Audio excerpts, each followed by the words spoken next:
Hello, thank you for joining us. Welcome from me, Michael Scott in Oxford in the UK, and from my joint convener, Sanford J. Ungar in Washington, DC, to this, the 44th jointly promoted event between the Future of the Humanities Project and the Free Speech Project.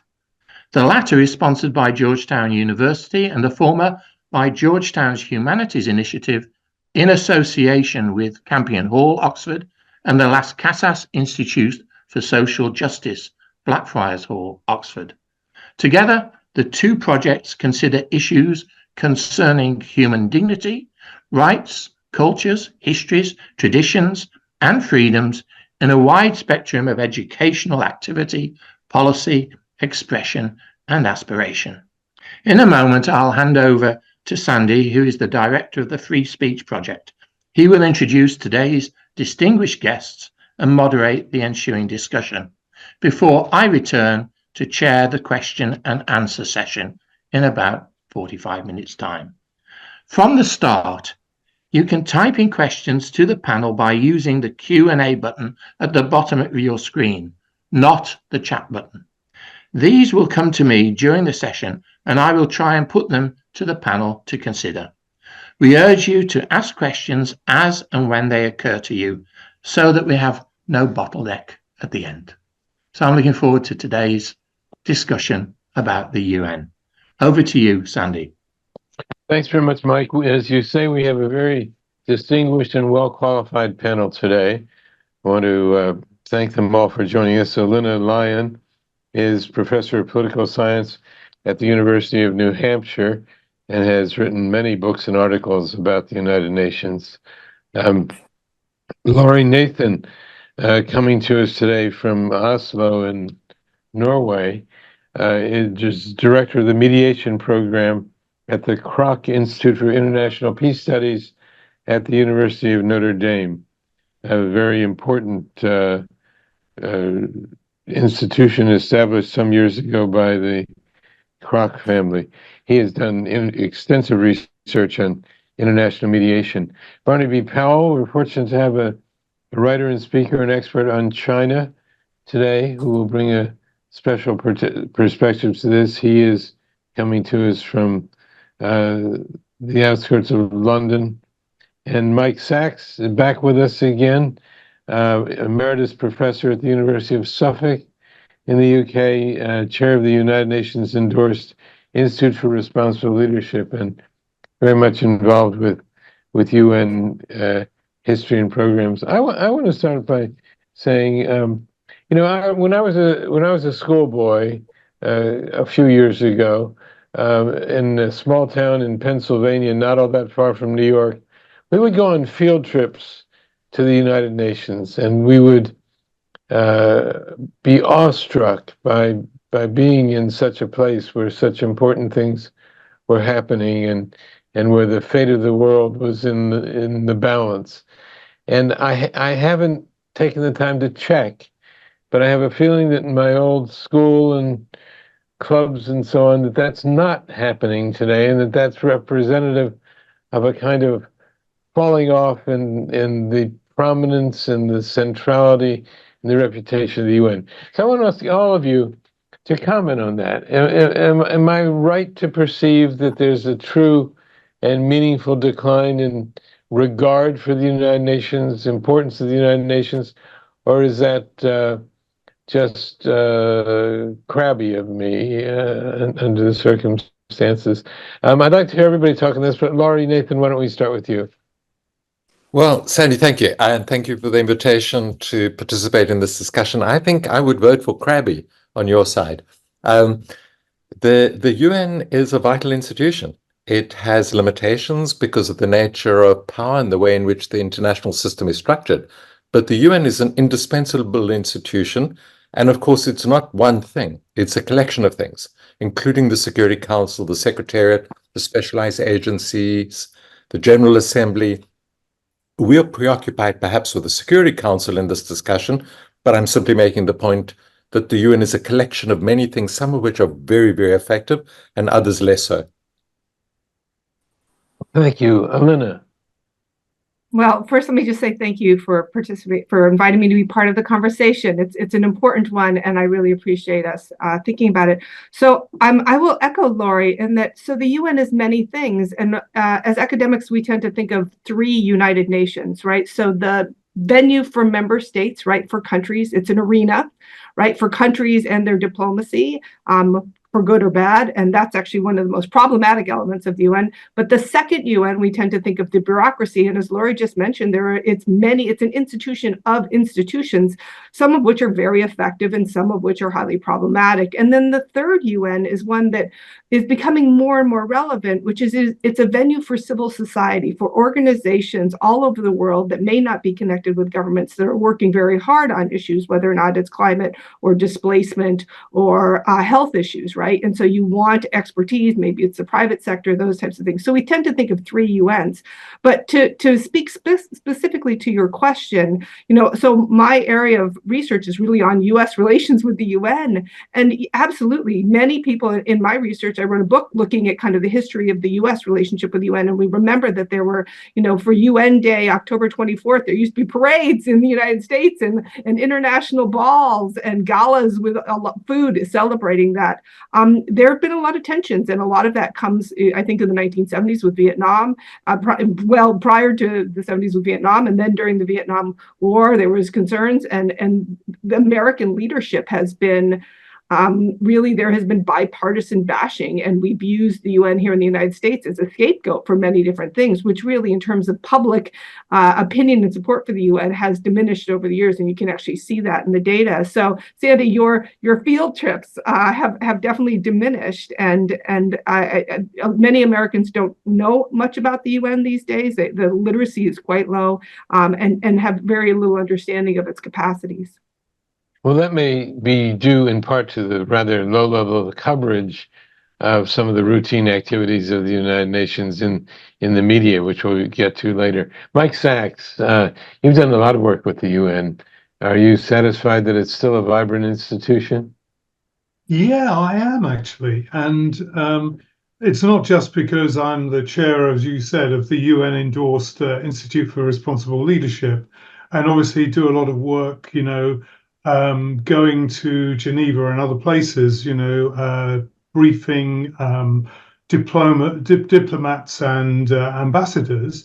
But it's also because in my heart of hearts, I, like Laurie, actually see it as an essential institution. It's not just a sort of piece of fluff, which is becoming a relic.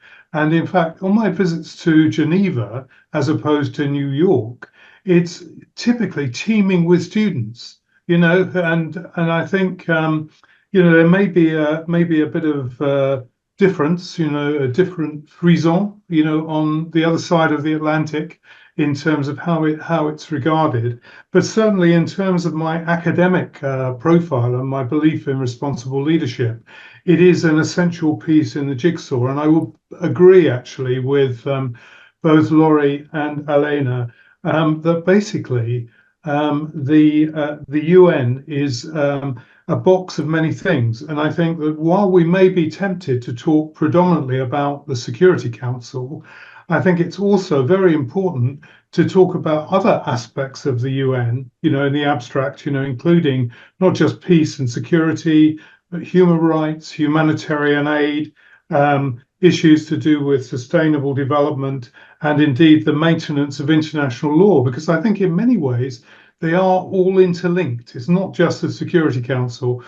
There is obviously the wider chamber, for the UN of the 193 member states. And I wear with pride this little emblem on my lapel, which is the Sustainable Development Goals, represents the Sustainable Development Goals, of which one is about peace. And so it is also a question of looking at the wider whole and then perhaps narrowing into the specific subjects, specific societies, specific issues that we see as most relevant in this kind of maelstrom of activity. Thank you. Barnaby Powell, you're an expert on China, very involved with China. And I wouldn't say an expert. I just have a huge investment, having spent a lot of time there. All right. Many people talk about the danger of a future new Cold War that would be between the United States and other countries in the West on the one hand and China on the other. Will the UN be able to help prevent that from happening, do you think? Well, I mean, the avowed intention and purpose of the UN is to stop people fighting each other. In other words, warfare. I'd like to frame my comment by saying that I'm an old man now, and I look forward very much, and it must eventually happen that we form some sort of world government. And to that end, we obviously need to get people to make common cause to deal with all these big existential problems, global warming, food security, etc. Now, the UN is an obvious starting point, an obvious forum for discussion as to achieve ways and means of perhaps bringing that about. The Chinese claim at the moment is that they are, to a certain extent, not say marginated, but they are treated as something other, a different sphere, because of the different tradition and culture. And they are very keen to achieve a reform of the United Nations to reflect the interests of many other parties, namely, chiefly the developing countries. It would seem to me to be essential that the United Nations accede to this sort of request. So you are content that the UN will have good things to contribute in this direction? Oh, yes. I mean, it is the obvious and only forum for, as a starting point, a platform towards achieving some sort of model for world government. Okay, so let's talk about some of the major international problems that we're confronting today, and that we are reading about, some of them at least, in the news every day. What about the Russian invasion of Ukraine? And I'll ask each of you, or one or another of you, to address this, but just cite a few things. The Russian invasion of Ukraine, the lack of a solution there, the Gaza Israel crisis that's gone on now since October, the Houthi attack on the government of Yemen, the crisis in Sudan. Let's just leave it at that. I think that's 5 that I mentioned. Do you see, Elena, do you see the UN contributing specifically and helpfully on any of those in particular? Yes, so Sandy, that's a pretty big basket of challenges, right? So these are, in some ways, we call these polycrises, right? So, and they're different. Each one of them is very different. Maybe I'll start just with the Russian invasion of Ukraine. I remember watching the Security Council meeting on, I believe it was February 21st. I think it was the evening of February 21st or February 22nd, as the Security Council was convening, watching the deliberation, and then a split screen as the bombs started flying. So what I'll say is that the UN was working desperately to prevent that from happening at the Security Council level with the Secretary General. Many actors were trying to do that. And we know that one of the highly problematic elements of the UN, and specifically Security Council, is the veto power, right? So self-enforcement against the great powers, you have Russia in the room. Now, there is a provision in the UN Charter 27.3 that says you're supposed to recuse yourself or not vote regarding, and the US has ignored that, the Russians have ignored that, and the Chinese have ignored that. And so, I mean, it's set up to be functional, and yet the great powers choose to not abide by those. And so I will say there are pieces that the UN has been effective here. And one, there are 2 things. One, I'll say for the Human Rights Council, there are 2 things. One, the UN General Assembly voted, and 141 member states said that this is a violation of international law. And what the Russians are doing is not upholding this violation of sovereignty. And there was a lot of list of grievances that basically called out Russia as to what it's doing. The other thing is Human Rights Council, just a month later, voted to suspend Russia's membership on the council. In addition, there's a lot going on the ground, and I think it's very difficult now that the bombs are flying for the UN to operate all that effectively behind the scenes. Hopefully for ceasefire, I know that's worked, but there's been challenges with the Ukrainians too, who want all of it back, right, and who don't want to compromise on their sovereignty. But the other thing I'll just say is that the UN is providing documentation, and there is enormous amount of information manipulation, and they provide a really essential place of truth, right, of what has been documented, what is out of the different allegations from different sides, and at some point that's going to be enormously valuable. And then we do know that someday the bombs will stop flying, and the UN will play an absolutely essential role. Mike Sachs, what do you point to? And it doesn't have to be my basket of crises. It could be a different crisis where you think the UN is making a difference today. Yeah, I think that the UN basically is between a rock and a hard place in a way, because it is vital. There is an organization. The UN is not always effective, but then it's working in a very turbulent world, not least in relation to the Ukraine-Russia conflict. And I think, as Alina has said, that you need to recognize that this is not because of a lack of effort or a lack of will on behalf of the UN. And I think this is testified to by the massive support that the UN has provided with the refugee situation, for example, in Ukraine. And not just that, there are other aspects as well, because as we probably know, that Ukraine is the breadbasket of the world in terms of wheat supplies and so on. And the UN has provided a lot of support in trying to ensure that food supplies come out of Ukraine and go to what primarily the developing world, actually, which you mentioned earlier in your introduction. And so this isn't a case of lack of will. I think it may lead to some reinterpretation of what does the veto power actually allow, and is that legitimate, and should others be brought in more fully to the equation in the situation of these conflicts. But I was also heartened by the fact that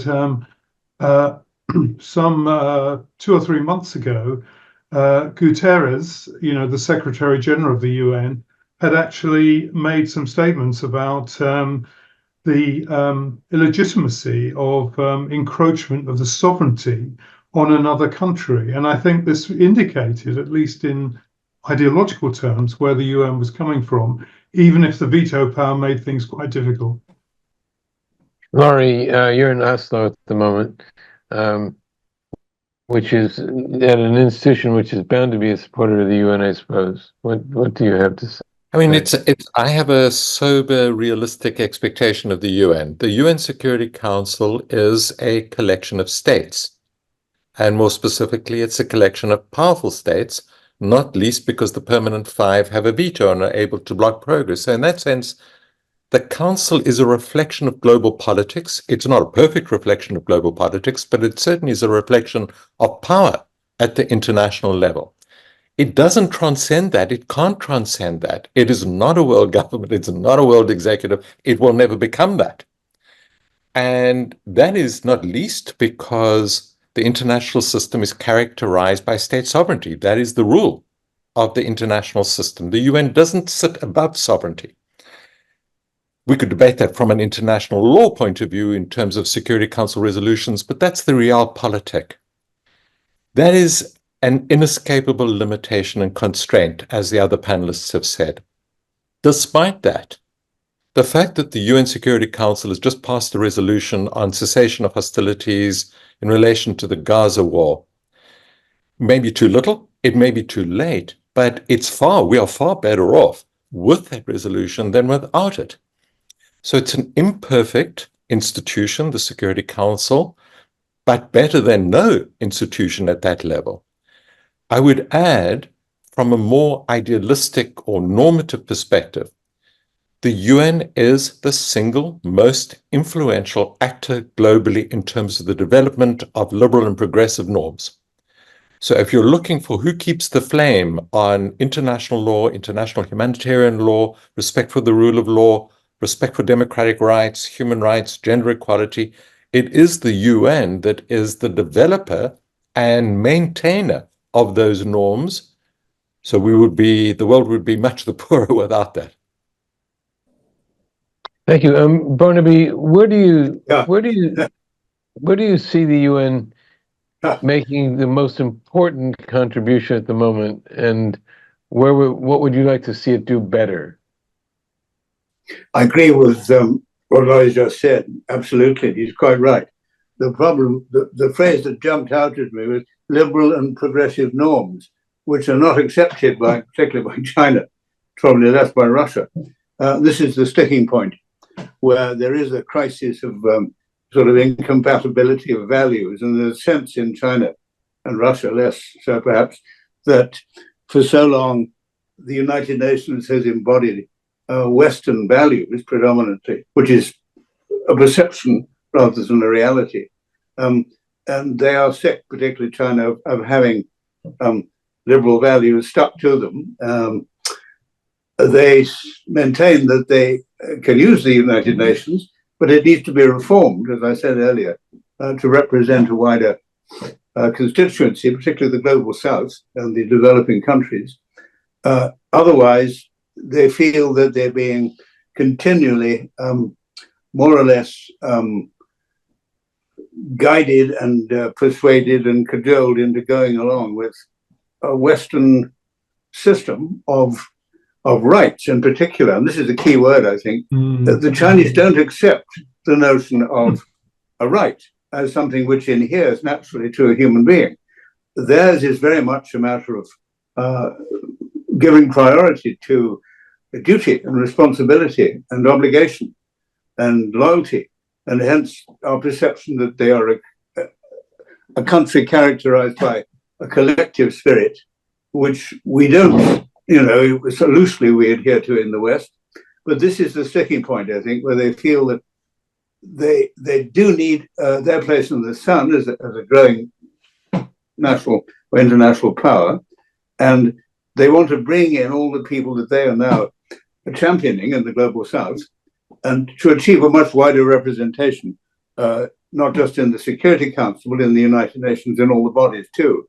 And this is the tide, I think, that must be turned toward forming and making of the United Nations, as I said earlier,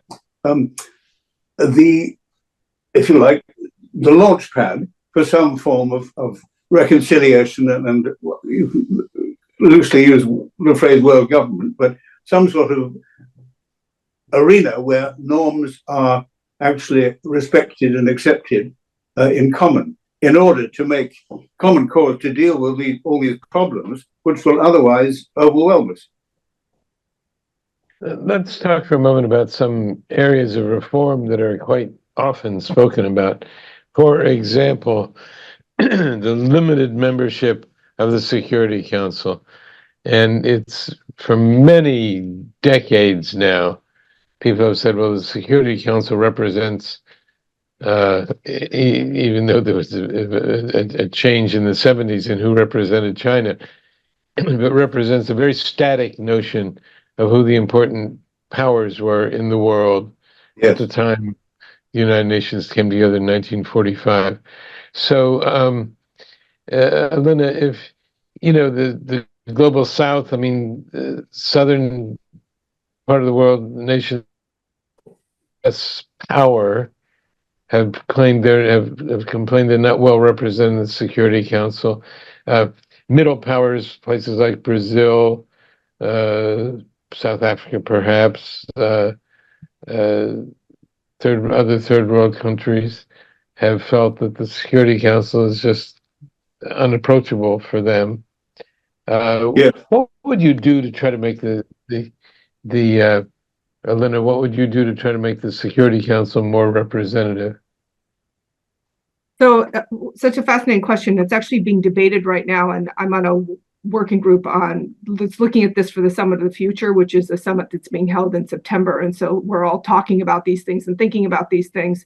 So I'll say two things. One, what I think should be done and what actually can be done, which are totally different things. So I think that there's a huge push on the part of Global South countries for inclusivity. And that's not only in Security Council, but throughout the UN. And basically saying, and a colleague of mine, Mintu Tan, has come up with a really wonderful phrase, which I think nothing about us without us, which basically says if you're going to do something regarding whether it's Mali or Sudan or any of these things, we should be in the room. We should be partners, right? You can't just kind of have these edicts from above. So the idea of inclusivity, of either expanding membership or some type of modification of vetoes in terms of Security Council reform, absolutely. And I do think that the Security Council does need to expand to be more inclusive, but you also have to be cautious about making it so unwieldy. I mean, it's hard enough to get consensus. It took since October to this week to get a ceasefire resolution passed, right, with 15 members. Now, much of the opposition really came from two great powers, but at the same time, there's a delicate balance there. So inclusivity is absolutely important. The other thing I would just say is that the veto is really problematic here, and there are pieces that I would recommend and that have been talked about quite a bit. For example, I think that if there are situations of mass atrocities, that human beings are killed in mass, veto should be off the table. There should be no capacity for that. Or you need a double veto, or there needs to be 2 or 3 or something along those lines. And there are some modifications. There is some success. I mean, the success in terms of UN Security Council reform is just tiny tinkering, but there was a resolution that went through the General Assembly by Liechtenstein that held it for like 20 years that basically says now, if a country vetoes, then the UN General Assembly will meet. So it's at least some kind of accountability mechanism. You can't just veto, shut down all UN operations and walk out the door, which is what many great powers have been able to do. And there's movement towards that, and there's a lot of appetite towards that. Just a reminder, though, in terms of what can be done, in order for the charter to change, which is what you would need for Security Council reform, you need 2/3 of member states, so 2/3 of 193, and all permanent 5 members. And so for the P5 to willingly dilute their power at a moment of very high great power politics, it's barely, I'm not optimistic that we're going to see that in the very near future. Laurie, I'm interested in your thoughts about Security Council reform in the media around the world. Yeah, I don't think it's going to happen for the reasons that have just been spelled out. Any significant reform would require the endorsement of the P5. That's not going to happen. If I had my way, so just to be clear, the P5, the P5 are the China, Russia, the UK, France, and the United States. Correct. Sorry, the permanent 5, and the abbreviation is the P5. The permanent members that have a veto. So they have the status being permanent members. They're not rotating members, and each of them has the veto.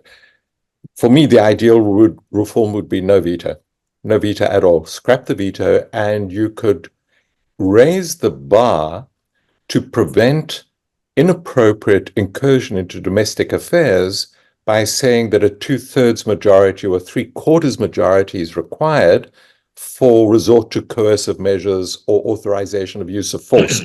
So you wouldn't just have Security Council willy-nilly interfering in domestic affairs of states. I think from a mediator's perspective, it's also worth bringing into the picture the good offices of the United Nations Secretary General. Now, you can have UN mediation that is authorized by the Council. You can also, in the absence of a Council resolution, have the UN Secretary General appointing either a special representative or a special envoy who has the SecGen's good offices function, meaning they can get on with quiet diplomacy. They can get on with mediation behind the scenes. It doesn't have the profile and drama of a Security Council mandate. This is not widely reported because the activities are discrete, necessarily discrete. My research on this and the research of others is that the UN is very often effective at preventive diplomacy. In other words, there's a conflict with a low level of violence at great risk of escalation, and quiet diplomacy douses the flames.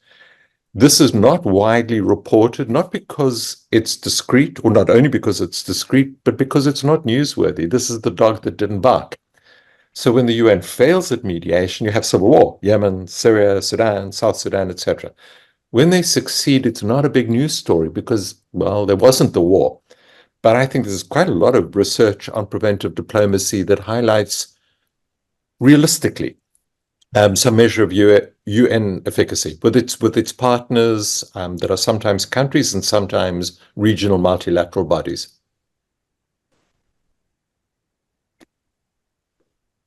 Back to you. Could I come in there, because I actually like to just sort of see, if you like, the inverse of the discussion, because I had the privilege quite recently, a few months ago, of sharing a platform with the chair of the non-aligned movement, with which you may or may not be familiar.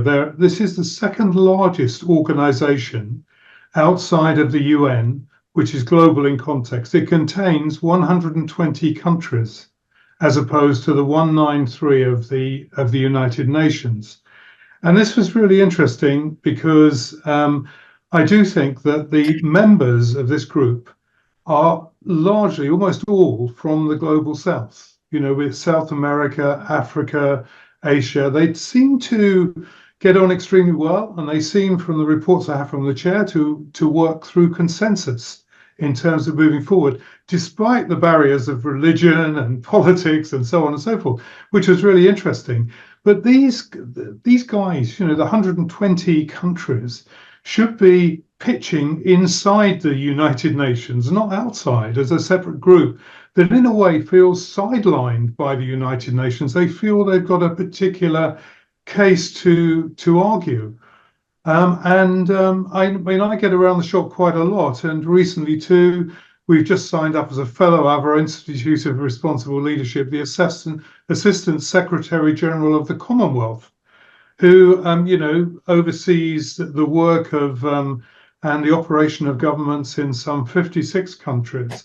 And, the Commonwealth is a virtuous, if a colonial type organization.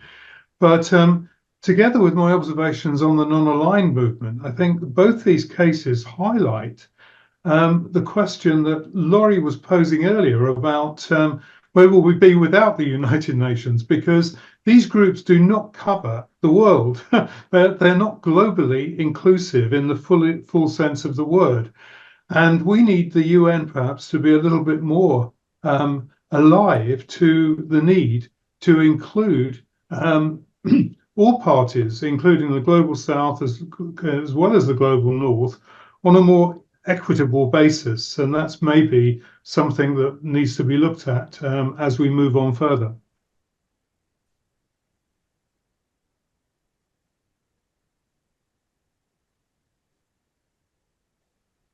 I think, Sandy, you're on mute.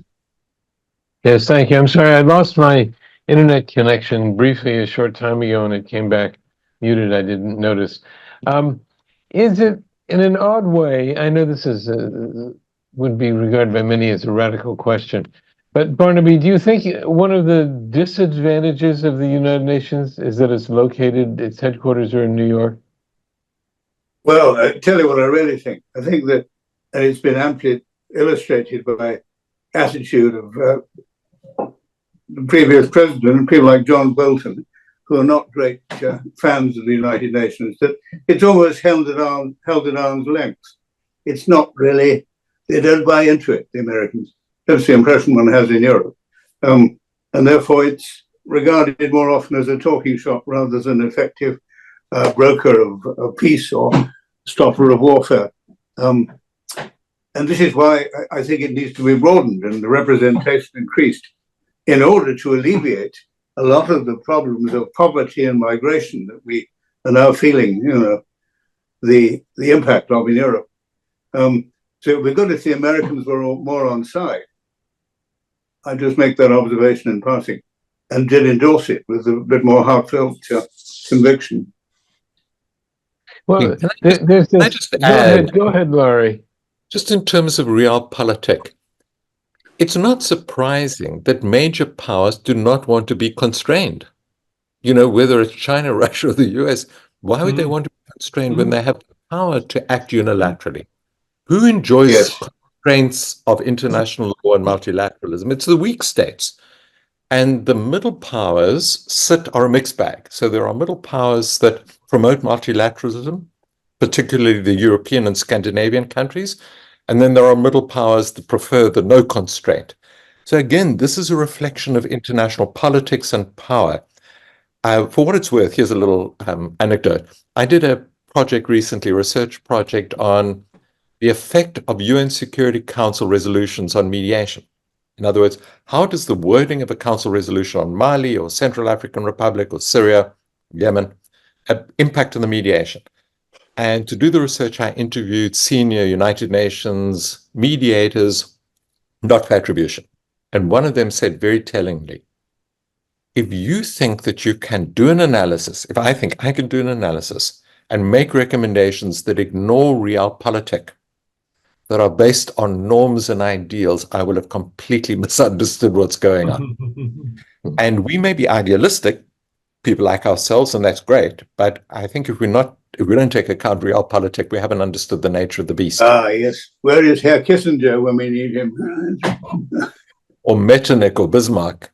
Indeed. Yes. Or Lenin.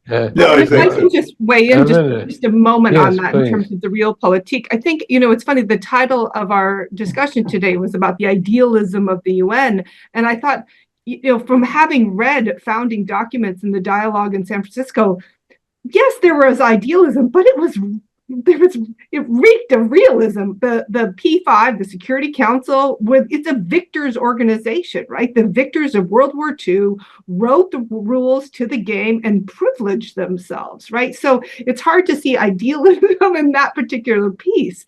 And when we talk about the role, it builds a little bit into the role of the United States here.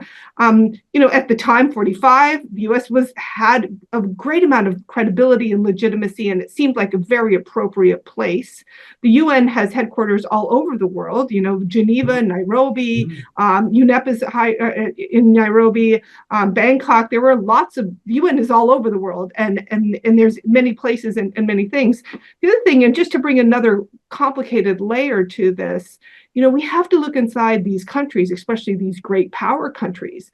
If you think of just China, Russia, and the United States in the last 10 years, we have leaders who, in many cases, are very interested in promoting their own power, not necessarily their country's power, but their own power, right? And so their activities, whether it be in the UN or domestically, are often about self-promotion, right? And that is a very, very challenging environment to work through in terms of, okay, let's work together as partners, let's work multilaterally, let's try to find common ground, common solutions. And so at the individual level, whether or not it's Donald Trump or Xi or Putin, the incentive structure just really isn't there. And so it's kind of the worst of worlds, right? But just a footnote there, that can change. Right, leadership can change, and there were times, for example, one of the projects I did, if you look at, for example, Kennedy during the Cuban Missile Crisis, he worked with U Thant, the Secretary General at the time, and Khrushchev. Like, that was a really important mediation process that went through. Or Dag Hammarskjöld, the second Secretary General of the UN, who, basically, again, and to go to Michael's point about, and Lori's point, I think as well, about the being able to do diplomacy that don't make the headlines, right? And Dag Hammarskjöld was able to negotiate the freedom of U.S. airmen that were captured by the Chinese during the Korean War. I mean, not many people think about that, but many argue that that was a potential point for a World War III, right? That could have escalated into something really, really traumatic. So we're not seeing these kind of these processes that take place. And I'll just say, for example, the Obama administration did a ton of work in the lead up to the Paris Climate Change Conference, right? They worked with so many global South countries in terms of the technical information they need in terms of emissions and those types of things. So it's in some ways, you need the configuration of great powers and their leadership to be in a right place, and good things can happen, and I'll just mention one, the Persian Gulf War of 1991, for good or bad, it's a good example of a country violating Iraq, violating Kuwait's sovereignty, the international community coming together. My understanding, 46 countries worked together. It was very clear, defined upholding of sovereignty and international law. And so it worked, but you also needed someone who understood. For example, George H.W. Bush understood the UN. He had served as the U.S. ambassador to the UN. He had that literacy and he had commitment to the organization. Good Yeah, point. could I just break in? This issue of leader. I'm sorry, Mike. Yes, please. Sorry, yes, I was just going to say that just in relation to responsible leadership, I edited a book about a year ago with the UN on responsible leadership essential to the achievement of the UN Sustainable Development Goals. And in that book, there was a really good chapter on the Paris summit, on climate change, because I think climate change in some ways highlights the problems that the UN faces. Because in this chapter, it was really talking, it didn't use this metaphor, but I'm going to use it, that the different states are like crabs in a bucket. They fight amongst themselves rather than helping each other to get out of the bucket. And this is what seems to be happening with climate change, in terms of, how do we should be clubbing together to actually resolve this issue. And what this requires is a sense of co-responsible leadership, not solo-based, this is the interest of my nation. And how you get to that is something which is over and beyond the UN. The UN can facilitate, they can try, but it is, at the end of the day, down to the nations to actually come together and to realize that if the planet implodes, we won't need to be talking about peace and conflict and all these things again. Yes, absolutely. Mike, on that point, does the effectiveness of the UN depend in part, at least, on the effectiveness of its leader, its Secretary General? It seems that there has to be such an aura of compromise around the selection of the Secretary General that there's almost a premium on choosing somebody who will not be too forceful a leader. And has that changed over the years? I think it's been a bit of a switchback ride. We've seen some great secretaries general. Some have not been so strong, but I would argue that more than anything, we need to look for responsible leaders of the nations themselves. This is at the nub of the whole issue, and I think our particular, for the Institute for Responsible Leadership, our particular symbol in our logo is Nelson Mandela. And, he was very self-effacing, despite all his period in jail and so on. He was quite prepared to have conversations with the ringleaders of apartheid and work their way through to get, a more positive scenario moving forward. I think that when we look around the world now, it is difficult to see so many of these kind of emblematic leaders who we could perhaps look to and put on a pedestal and say, look, this is an example of someone who is a great leader who we should look to emulate. I think it's more easy, to be honest, now than perhaps in the past, in the recent past, to see a collection of leaders who you might say were irresponsible. And I think we always need to look at the inverse. So that's my key point. Laurie, do you see a promising future before we go to Mike Scott to take on the questions from our audience and pass them along? Do you see a promising future for the United Nations? Do you see the return of the school children coming and looking with awe upon the General Assembly chamber as a great place? I think that is more up to you and your school teachers in the US than it's up to the UN, because I think all the panelists have been saying, we think that this institution, albeit imperfect, albeit a reflection of great power politics, is a remarkable institution. And if we didn't have it, we would have to invent it. And we can be critical of it, and I've been critical. But let me balance the criticism and the emphasis on realpolitik with a more idealist perspective, in the sense, and I'm not being romantic, without the UN, who would care about women's rights at the global level? In individual countries, that would be the case. Who would care about slavery that is still practiced in some countries? Who would care about torture? Who would care about international humanitarian law and the Geneva Conventions? Who would care about Article 2.4 of the Charter that prohibits use of force by states against other force? So the UN is the institution that holds these treasured values that create the potential for order and stability and democracy and protection of rights. Now, member states don't always abide by these rights, but that's not a reason to walk away from the institution. At the end of the day, it's the final bastion of these rights. And I take Barnaby's point earlier about the Chinese perspective. I think it's a matter of concern to many in the global south that these norms and values, which we as individuals cherish, look like this is part of a Western liberal hegemonic project. Yes. This the secular version of the old Christian civilizing mission. Yes. I see the concern, but rather rule of law than no rule of law, rather respect for human rights than no respect for human rights. I have to add, since it wouldn't come up in my bio introduction, I'm a South African. I worked with Mandela. I was a member of the African National Congress when it was banned. I was in the liberation struggle. I have lived in a country under apartheid that did not respect human rights, that did not respect the rule of law, that did not respect prohibition on torture. I would rather be in a country that respects those rights than one that doesn't. So it's a contestation. Yeah, if I could just add one just quick point. So again, not probably in my bio, but one of the things that I do is I'm a faculty at a university, at a public university here in the United States, and I am faculty advisor to Model United Nations because of this. And every spring in March, I bring a group of 25 or so students to New York.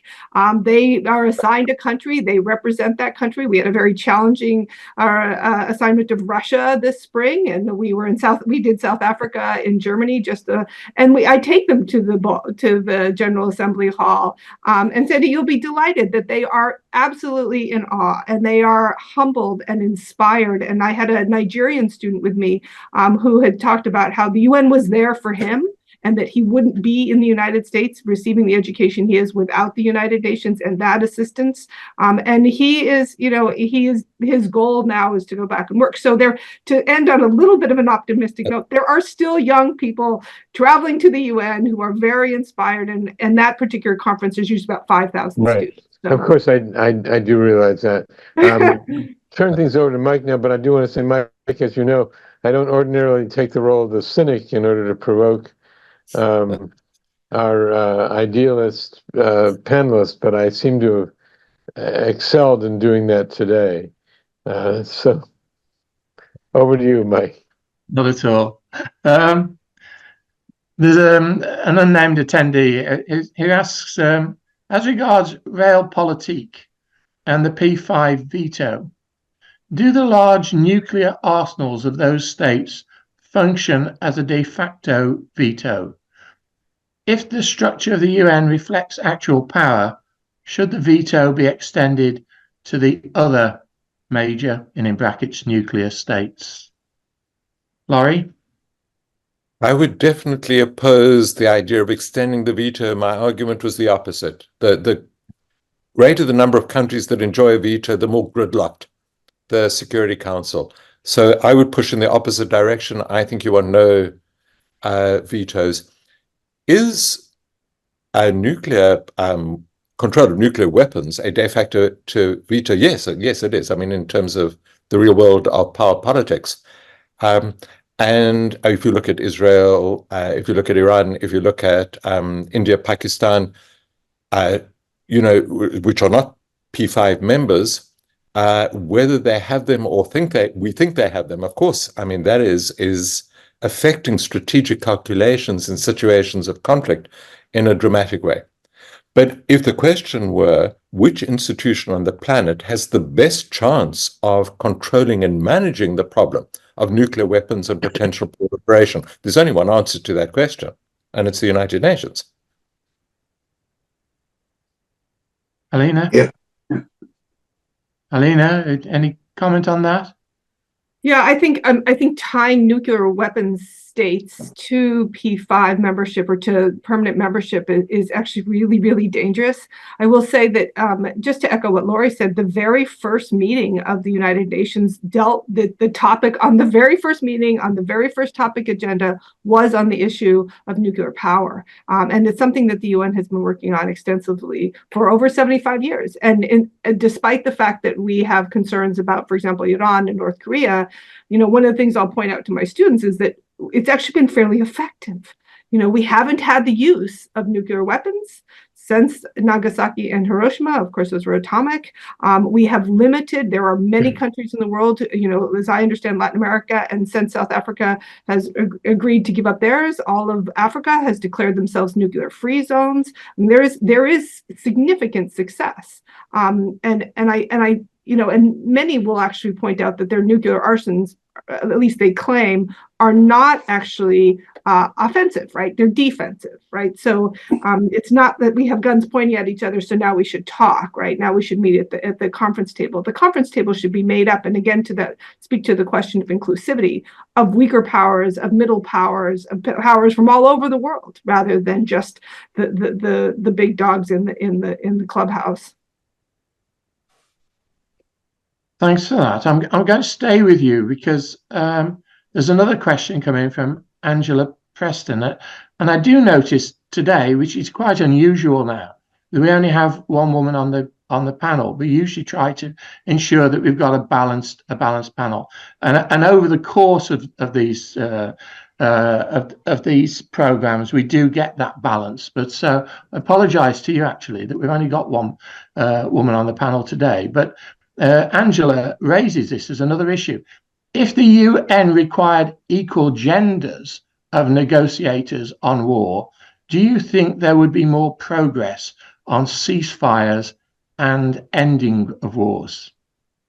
Absolutely. And, when we look at both conflict, women are usually highly victimized, right? So one of the notions that has come out of the UN is this notion of human security in conflict, right? Not just national security, but human security. And women are often victimized in a variety of different ways. And that comes from when we go back and, Michael's pin with the SDGs, I believe it's SDG 6, which is about access to water. It's also about gender, right? Women are the ones that are all over the world trying to find access to water and often making them very vulnerable to sexual violence and those types of things. So that, mainstreaming gender issues throughout the international multilateralism is absolutely important. But there is significant research, and again, that inclusivity, nothing about me without me, whether or not you're talking about Afghanistan and the enormous challenges to women in Afghanistan, or sitting at the negotiating table talking about Sudan or Haiti. I think that having, again, more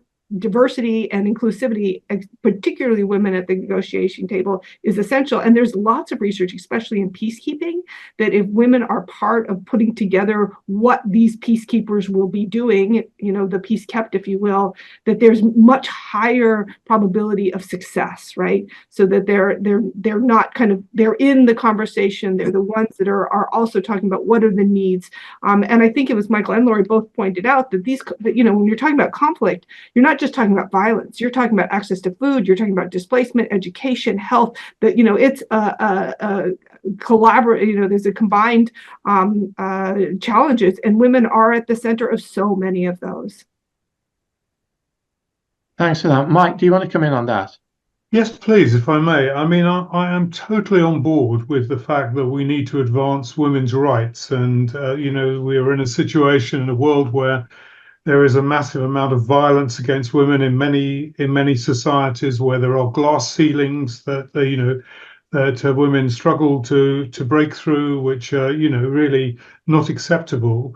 However, I would say that we perhaps fall into a trap if we see on the other side of the coin as men as being all red in tooth and claw, because I think there are leaders in all senses of different genders who are great leaders, including women, of course, in terms of taking things forward.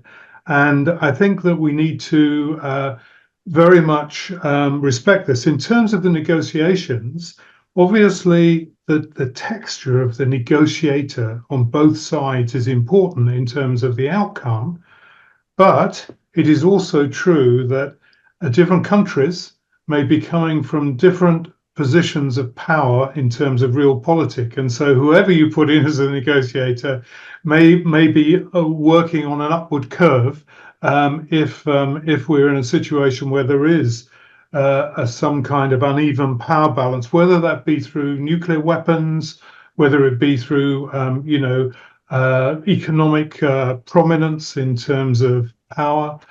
And so I would actually, if you like, dilute my earlier comments about responsible leaders on that basis as well, because it isn't just about having great people in the positions. It's about understanding the realpolitik, to coin sort of Laurie's phrase. And thanks for that. Sue Osler wonders about the UN in relation to NATO. Doesn't the UN cover a lot of the same ground as NATO? What is the kind of relationship there? Does it imbalance things or does it help things? Barnaby. Oh.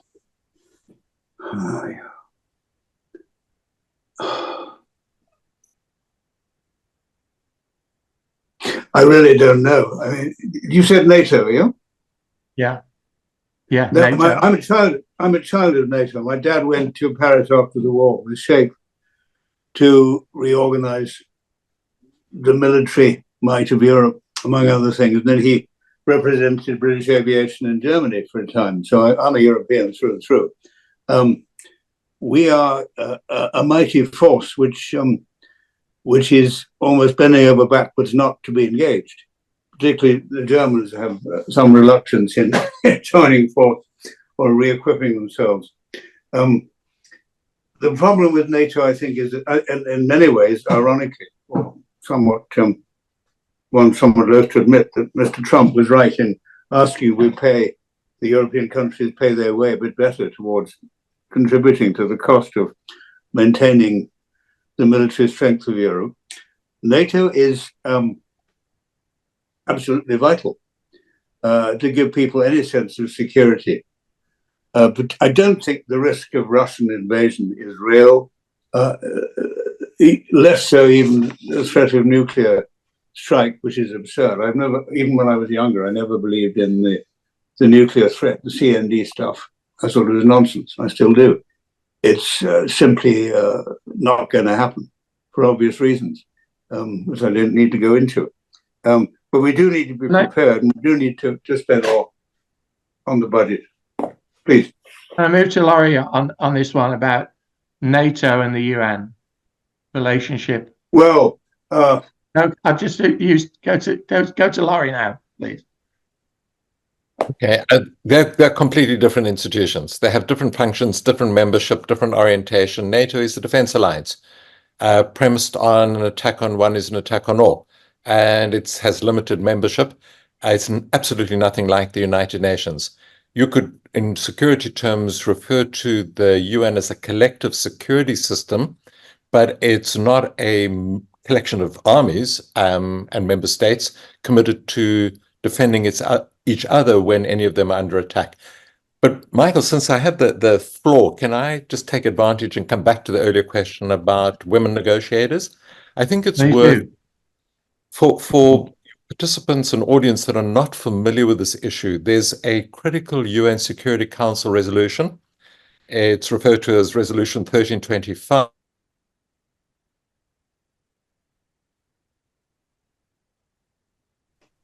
Unfortunately, we've frozen there.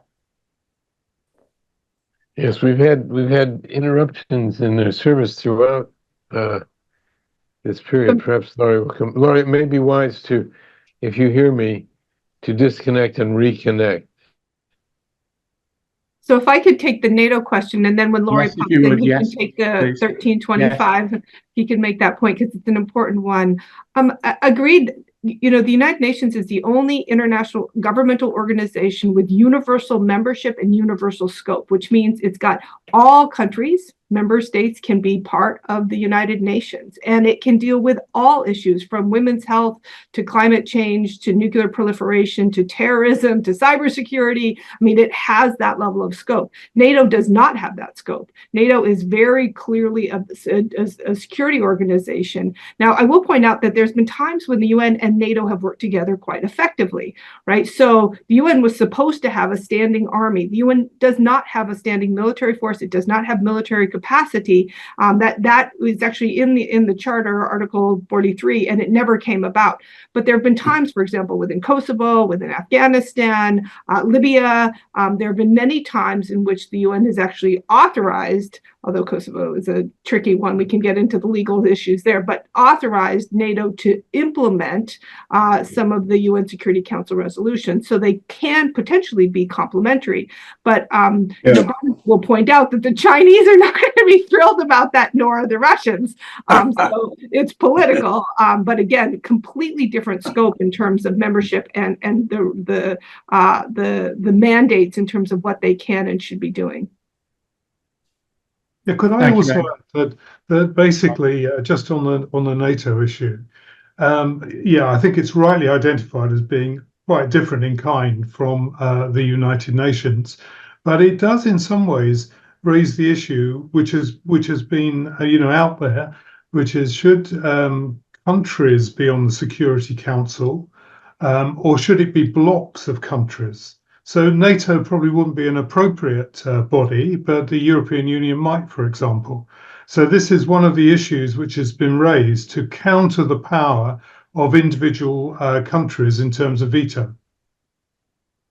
Good. Thanks for that, Mike. Can we get back to Laurie? You're muted, actually, Laurie. So, sorry, the powers that be, the gremlins up there, connected me because I was talking about women's empowerment. I just wanted to conclude by saying, in my experience as a practitioner, I have not seen women more effective or less effective than male negotiators or male mediators. I can't see from experience a difference, but what is very evident in practice is that women mediators and women negotiators raise gender issues, and men tend not to do that. And of course, there are exceptions. But if we're serious about including in a peace agreement and post-conflict constitution issues that are supportive of women's rights, empowerment, and equality, you're more likely to get that asserted by women negotiators and mediators than by men. Oh, yeah. yes. Okay. Thanks very much for that. There's a question in from Andrew Condon. Do any on the panel feel as though a political rebuke of the UN, as noted by several panelists, is tied in any way to the rise in xenophobia and ethno-nationalism in UN member countries across the globe? Who wants to go on that one?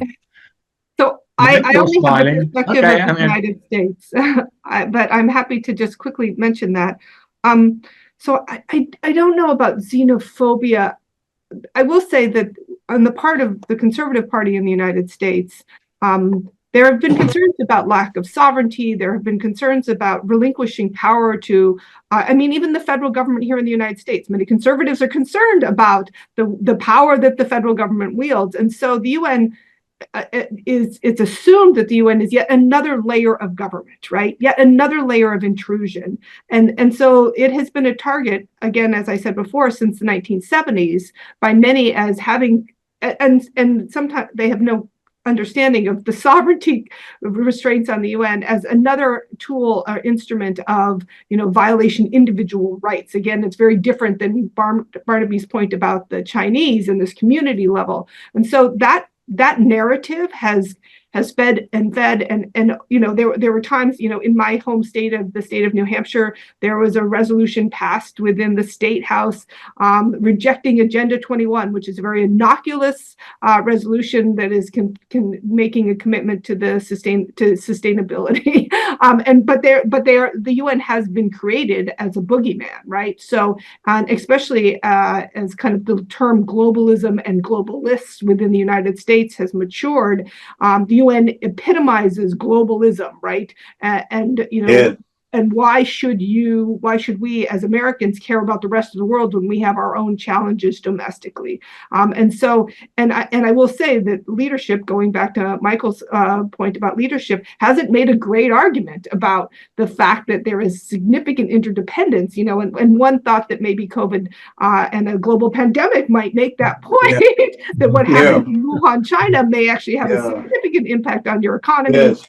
And many, whether your kids can go to school tomorrow. But that particular anti-globalism, which can be tied up with xenophobia and many other kind of nefarious concerns, can get all wrapped up. And we definitely see that here in the United States. Yeah. Thanks for that, Barnaby. Yeah, well, you say that the UN epitomizes globalism. Does it? I don't think the Chinese would agree in a hurry. No, I think globalization, I think we've never really arrived at quite what that means. It seems to be declining and fading now, and having being less of a preoccupation with the collapse in so many things as a result of COVID, trade wars, which are vital, particularly for the developing world in the global south. The maintenance of trade and the alleviation of poverty. Go back to the globalization, true globalization, which would be a realization on the part of the great powers that we need to make, as I said earlier, common cause in the face of a real existential threat. And until we recognize that, it's got to be something rather more serious than global inflation. It can only be something as serious as global warming, where, if the sky falls, we're all for the high jump, and it's all over. So the United Nations is the model or the launch pad, or whatever phrase you want to use, the platform for that initiation of that common cause, which has to be made by the major powers taking the lead, obviously, towards working together to defeat these threats and overcome them. And this is where the United Nations is so vital.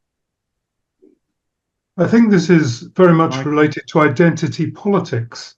Yeah. Because I think it hasn't been spelt out, but in particular, the rise of the radical right, which are particularly put forward, the idea of national identities being central, Le Pen and others in France. I think these are very powerful forces, and I think they need, in a way, to recognize the importance of having an international as well as a national identity. I mean, both are legitimate, and I think they need, in some ways, to be reconciled in terms of the mix as we go forward. But these are threats, I think, to the way the UN operates, and we see it in Britain because of obviously the Brexit discussion and withdrawal and the implication of that, which is now increasingly being recognized in relation to the EU. But this is really, if you like, in some ways, the thin end of the wedge in terms of the issue of identity politics. Yes. Go. I'm going to wind this up in a moment. I'd just like to say something about UNESCO, because we haven't really mentioned UNESCO, and I had the privilege of chairing the UNESCO committee in Wales for a while, and I have to say it wasn't all major issues. We set up, for example, with Barcelona, we set up a situation about making films in relation to child abuse, but never mentioning child abuse, but they were about child abuse, and taking it around and going to schools and schools seeing this. It was a United Nations initiative. It was a UNESCO initiative. There was another one about peer review over drug taking and so on. The minor things were, from my point of view, very, very important, but they get forgotten sometimes in the major ones. And I think that UNITAR is doing these things. I mean, they're not minor, are they? They're major things for people. are important. So I would like to mention that. Laurie, you were nodding your head there about that. So if there's a closing remark at this stage of the game, my message to audience members and others who are skeptical or cynical of the UN is make it better.